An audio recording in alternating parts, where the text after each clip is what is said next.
ওদিনকার দেখলাম এক ফেসবুকের মধ্যে এক সাধু নামের পাগল এই বন্ডায় বলতেছে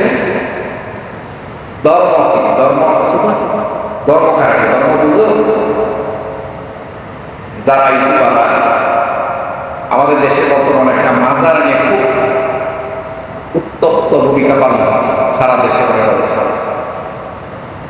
তো বিভিন্ন মিডিয়ার সম্প্রদায়ের মিডিয়ার লোকেরা বিভিন্ন মাজার সাধুদের কাছে দেখেছে। সাধু বুঝেন যারা গায়ে সাদার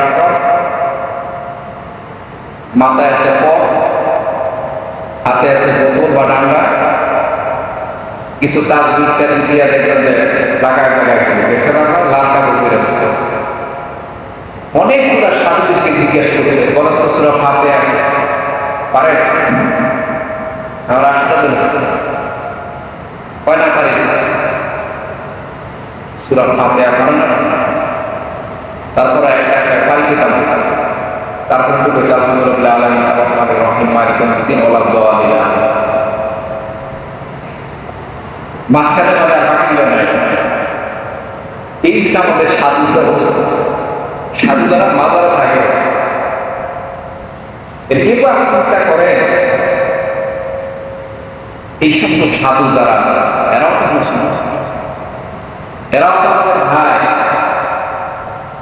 আরেকটা জিজ্ঞাসা করছি নামাজ পড়ো? হ্যাঁ করি। কেমন করছে? মনে মনে মনে মনে নামাজ। এবার আপনি চিন্তা করেন কত বড় আল্লাহ বুজুর্গ হইলে মনে মনে নামাজ পড়ছে। এই আল্লাহ বুজুর্গ মনে মনে বাচ্চা করে মনে মনে পানি খেলে বাচ্চা শুনে সব জিনিস মনে মনে হবে না। আচ্ছা বলো তো আমাদের নবী কি মনে মনে নামাজ পড়ছে না প্র্যাকটিক্যালি নামাজ পড়ছে? তাহলে আমাদের নবীর সে বড়, আমাদের নবীর সে আল্লাহ, আমাদের নবীর সে মহামানব, আমাদের নবীর সে বড় আসমানের নিচে জমির উপরে আর কেউ আছে? যখন আছে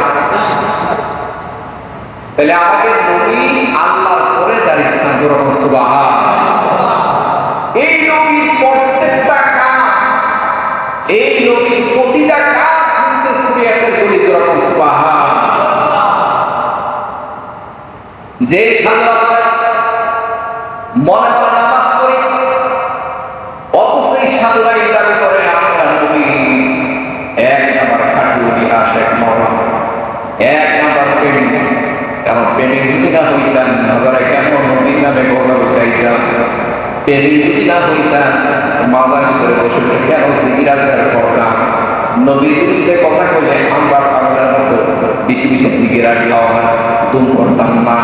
এই সমস্ত পীর আউলিয়া যারা আছে, যে সমস্ত লোকেরা সাধু বের করে মাজারের মধ্যে শিরিক রান্না করেছে, আচ্ছা বলেন তো এই শিরিক নিয়ে যদি কবরে যায় বলেন তো জান্নাতে যাবে না জাহান্নামে যাবে?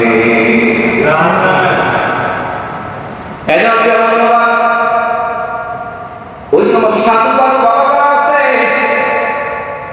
তাদের গ্রহণ করা লাগবে বিশ্ব নবীর আদর্শ, তাদের আদর্শ বিশ্ব নবীর আদর্শ।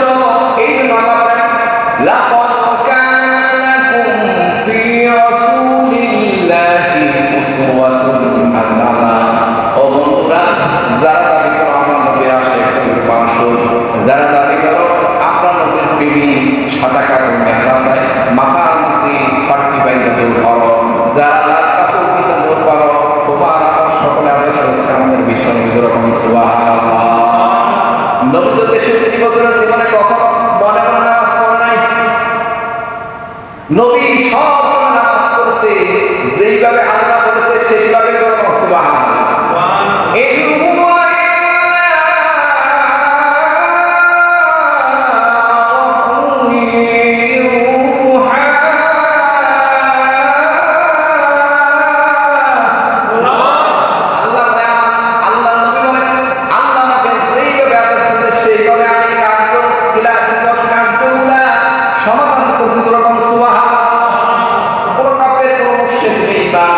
আমার নবীর বিরুদ্ধে যদি এই কথা বলে, নবী নিজের থেকে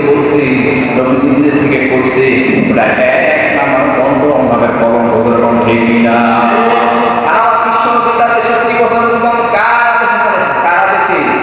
আল্লাহ পাকের আদেশে, আল্লাহ পাকের অর্ডারে।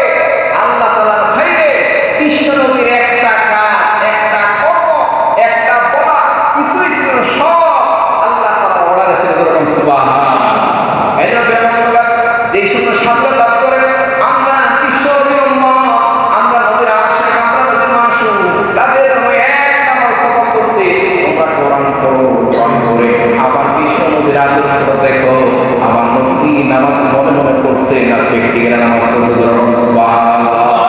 তাহলে তোমরা আমার নবীর আদর্শ পাইবা। আর আমার নবীর আদর্শ বাদ দিয়ে তোমরা গাউসিয়াতুল খাজা বাবা, বিভিন্ন বাবা জান্নাতে যাওয়া কিন্তু মুশকিল হয়ে যাবে। ঠিক কি না? এই লোকে আমরা হচ্ছি সেই নবীর উম্মত, সেই নবী, আমরা হচ্ছি সেই নবীর আদর্শ আদর্শিত নবী।